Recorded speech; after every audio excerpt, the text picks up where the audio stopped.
Აცილი 2 ცენტით გამყარებული თავისი არგუმენტებით, მაშინ ჩვენ ამას პოზიციად გავაჟღერებთ უკვე ტრიბუნიდანაც და დღეს 5000 კვადრატული მეტრია.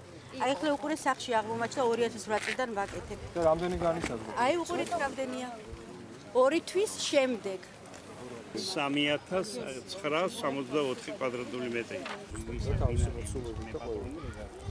მე არ გამოვრიცხავ, რომ შეიძლება სამართალდამცავ ორგანოებზეც მაცხოვრებელმა შევიტანეთ განცხადება, რომ არასრული კოეფიციენტი. დღეს ჩვენ პრობლემას გავეცნობთ და ხვალ მე ეს პრობლემა შეუიარაღებელი თვალითაც ძალიან კარგად ჩანს, რომ ეს არის უხეში ხელოვნური ჩარევა განაშენიანების იმ ზონაში, რომელიც ითვალისწინებდა გარკვეულ წითელ ხაზებს სპეციალისტთა სახლებისთვის. ეს არის ძალიან ცნობილი ორი შენობა, რომელიც საბურთალოს რაიონში ერთ-ერთი პირველი აშენდა 30-იანი წლების ბოლოს.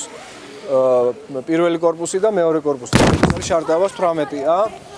რომლის მაცხოვრებლებმაც გთხოვეს, რომ მოსულიყავით და გავცნობოდით მათ პრობლემებს და პირველ რიგში რაც თვალსაცემია მართლა არის ის, რომ აი ეს ახალი корпуსი, რომელიც შენდება, მე არ ვიცი რისი იმედით შენდება, როდესაც მისი რეკრეაცია, მისი განაშენიანების ტერიტორია ფაქტობრივად გათვალისწინებული არ არის, ისევე როგორც მიწისქვეშა ავტოფარეხი არ არის გათვალისწინებული და 9 სართულიანი корпуსისთვის ასეთი მასშტაბის მინიჭება ბუნებრივია, ძალიან ასე ვთქვათ, ბევრი კითხვის ნიშნის გამჩენია. ისევე როგორც არის პრობლემა, რომელიც მოსახლეობის შეკითხვასთან არის კავშირში. შეუძლიათ თუ არა მათ საკუთრებაში, მართლზომიერ საკუთრებაში არსებული ავტოფარეხების ასე ვთქვათ, გაერთიანებით მიიღონ კომერციული ფართი. ამაზე მათ ეუბნებიან უარს და აი თურმე აქედან შეხედეთ შემდგომში, აი ეს ავტოფარეხები არ აუშნოებს ამ იერსახეს, თუნდაც ჩვენი ქალაქის და აი ბულაჩაურის ქუჩისა და ის რომ აი ეს პავილიონი იქნეს წარმოდგენილი სრულიად ცივილიზირებული და